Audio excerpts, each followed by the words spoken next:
It's believed there are thousands of serial killers at large in the United States alone. Most are no longer active and have gone back into living quiet, normal lives. The cases may have gone cold, but it's possible new DNA technologies could bring them to justice. Number 5. The Monster of Udine is a criminal that seems to have received very little attention outside of Italy. Between 1971 and 1999, 16 women were killed in the province of Udine in northeast Italy. Most were street workers, and police couldn't be sure that all of the crimes were related. However, at least 4 are believed to have had their lives taken by the same person. It was with the death of Marina Lepre that police realized they had a serial criminal on their hands. Marina was a primary school teacher killed in February of 1989. She'd suffered multiple wounds to her neck and throat, and it was the S-shaped incision on her stomach that drew investigators' attention. It appeared to have been made with a scalpel or some other surgical equipment, and was likely done by someone who was familiar with such equipment. More importantly, it was the same incision 3 of the other victims had suffered, allowing police to connect the 4 crimes. The fact Marina was the only one of these victims not to have been a street worker may have seemed like the criminal was expanding his activities at first, but this wasn't the case. According to Marina's daughter, her mother had met her attacker while trying to hitchhike. It was likely the criminal mistook her for a street worker. She was found with a set of keys that didn't belong to her, though police were never able to trace whose keys these were. It was while investigating Marina's death that police met the first and only suspect. Only hours after Marina's body was found, 2 police officers went to the crime scene to conduct an inspection. At this point, only police knew the site was a crime scene, so they weren't expecting anybody but their fellow police officers to be at the scene. Instead, they found a man in his 60s sat alone in his car. Surprised, the officers asked him for some identification, then pretended to leave, but actually watched the man from afar. The man left the scene to go to an abandoned church where he knelt down and appeared to ask God for forgiveness. At this point, the police approached him again and took him home to the house he shared with his brother, who refused police entry without a warrant. It was later discovered the man was a trained doctor, specializing in gynecology. However, mental health problems meant the doctor had never been able to practice. Police searched his home in the 90s but came up with no evidence, and he eventually passed away from natural causes in 2006. The crime stopped after Marina's death, and the case quickly went cold, but a plaintiff working for the families of 2 of the victims has pushed police to reopen the case, and new evidence is currently being examined, giving hope an answer may be found soon. Number 4.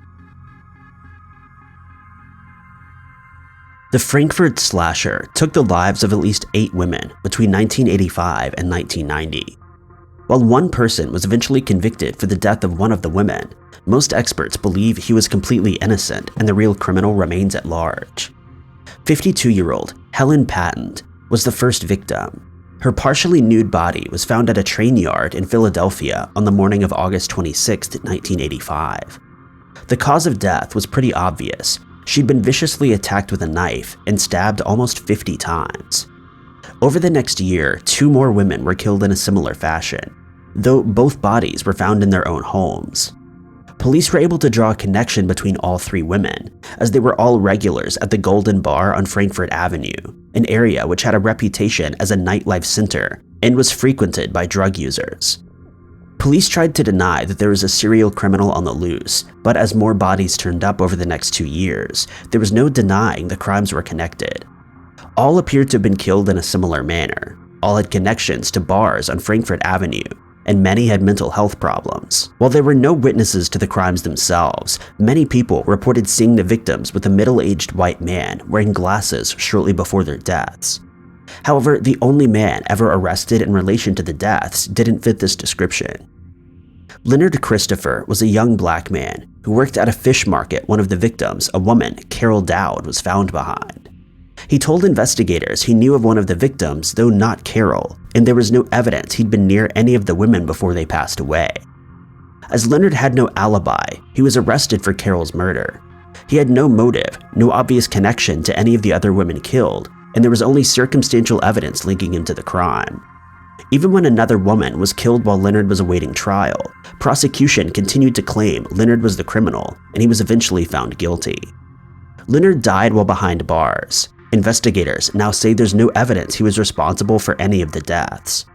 One possibility is a man that matched the description given by witnesses, who called himself a minister. Police spoke with him and he gave a DNA sample, but fled before any further investigation could take place. Authorities are now testing the sample using new techniques, and there's hope a real criminal could be soon found. Number 3. In 2006, 2 women walking behind the Golden Key Motel in Atlantic City made a disturbing discovery. The remains of a young lady lay face down in a drainage ditch among trash and chemical waste. Shocked and disturbed, they contacted police, who found not 1, but 4 bodies in the ditch. The 4 women had been left 100 feet from one another. All were face down, with their heads turned east. They were fully dressed, but missing their shoes and socks. Any personal ID and cell phones the women may have owned were also missing. 2 of the bodies had been there for so long, police couldn't determine the cause of death, but 2 more recent deaths were determined to have been caused by asphyxia and strangulation. Within a few months, police had identified all 4 of the victims. They all had records for being street workers. Acquaintances said the 4th had also worked in the profession. It was highly likely the victims had met their attacker while working, and the criminal had selected them as they would be easily missed.